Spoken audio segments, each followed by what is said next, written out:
Hello mga kapango, another video na naman tayo, another vlog na naman tayo. Welcome back to me. Ayan guys, ituloy natin yung house tour natin. Sorry po natagalan kasi po na-busy po ang person po. Ang inyong leader sa kapangayuan is si Jomer Vlog.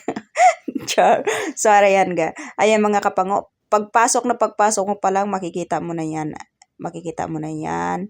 Yan mga, ayan, kung gusto mo mag-exercise, andyan po. Andyan din po yung mga bag ni Heart. Siyempre, TV, speaker kasi po talaga si Heart. Mahilig talaga siya sa mga TV. At speaker kasi po is, ano siya, music lover po talaga yung asawa ko. Napaka-music lover niya po talaga. So, ayan guys. Papasok na tayo mga kapanga! Are you ready? Ayun. So, makikita nyo dyan. May another na aircon. So, papasok tayo. Dan lang. Char. Oh, yeah. Oh, ayan. So, ayan po ang sala ni Heart. Ayan po ang CCTV. Another CCTV. Pero alam nyo mga kapango, sa labas ang daming CCTV. So, pati din dito sa loob. So, lahat yan is monitoring. Kahit nasa Yuki si Heart, monitor yan lahat. Ayan ang sala at dining table. So, ayan po ang TV. Another TV na naman. Siyempre, another TV. Another speaker. Ayan, paliwanag natin para makita nyo talaga. So, pink ang color ng pintura sa bahay ni Heart kasi sobrang ganda. Then, i-combine siya sa white na kisame, di ba? So, ang ganda. Ayan, di ba? Ang ganda. Oh, yeah! Kasi si Heart talaga mahilig talaga siya sa mga mga gamit. So, ayan, nakikita nyo yan mga kapango. Nag-iisang bangus yan. Iwan ko kung bangus ba yan o tilapia. I don't know. Pero kung gusto nyo iyawin natin, aldi kayo, punta kayo dito, iyawin natin. Pero char lang. Kung ayaw nyong mapatay ako ng asawa ko. Pero char lang din. So, another, ayan, malaking salamin, di ba? So, hindi ka kontento doon sa kwarto na salamin mo. So, punta ka dito sa labas, magsalamin ka, may mga kabayo pa. And then, ayan, si Heart talaga ang nag-design yan, ang naglagay dyan. So, ayan po ang dining table namin, pagkainan. Pagit din po kung tulugan.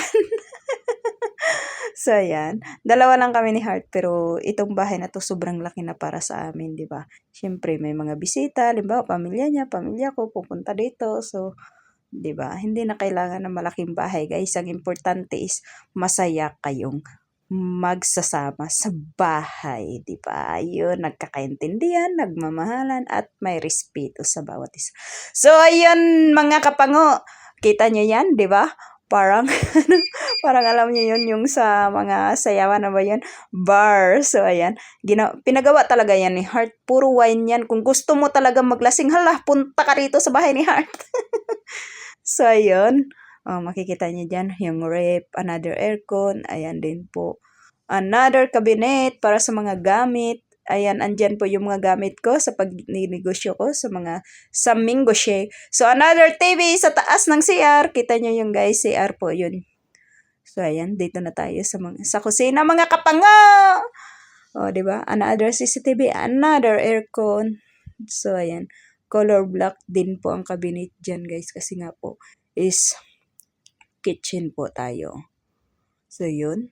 So, next niyan mga kapango, dito na tayo sa kwarto namin ng asawa ko. Andyan po yung main talaga, TV para sa CCTV. And then, makikita mo dyan, nasa cellphone din po, nasa TV, makikita mo pag may password ka lang. Kasi, syempre kami mag-asawa, meron talaga kami yan. So, ayan, ayun po ang CR, guys. Nasa loob na po ang CR niyan. Diyan po ako nagla-live, nagbabardagulan ang inyong Mr. Panguelong Jomer Vlog. So, ako lang isa dito, di ba, maingay ako? Kasi ako lang isa. Yung asawa ko, andon sa UK, pero lagi siyang nasa puso ko. Ganon yun. Pag mahal mo, kailangan marunong ka makontento. Di ba? So, yan, kita nyo yan. Yan po. Yan po ang maliit na TV para sa CCTV. So, kung gusto kong magnood ng TV dito sa kwarto, so pinalagyan ni Heart yan ng cable. Diba? Ganun dapat. So, kung ano yung pagmamahal na binibigay sa akin ng asawa ko, ganun din yung pagmamahal. Sobra-sobra pa. I love you, Heart. So, sige, thank you for watching, guys.